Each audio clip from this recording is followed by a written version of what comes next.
Hello guys, এখন আমরা হচ্ছে বান্দরবনের মানিকপুর দিয়ে লামা উপত্যকায় আছে। এখানে হচ্ছে আমরা ঝিরি ধরে এখন যাচ্ছি ঝর্ণার উদ্দেশ্যে। আমাদের রিসোর্ট থেকে প্রায় 5-6 কিলোমিটার দূরে। আমাদের সাথে আমাদের বন্ধুরা আছে। আমরা পথে মধ্যে দুইটা ঝর্ণা, ছোট ছোট ঝর্ণা দেখা পাইছি, কিন্তু আমরা এখন আমাদের উদ্দেশ্যে যাচ্ছি।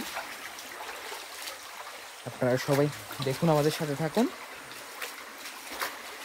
এই দেখুন কত সুন্দর এই বান্দরবন। এখানে যেমন আপনার নদী, মাতামুহুরী নদী, তেমনি পাহাড়, আবার তেমনি এই অপরূপ সৃষ্টি।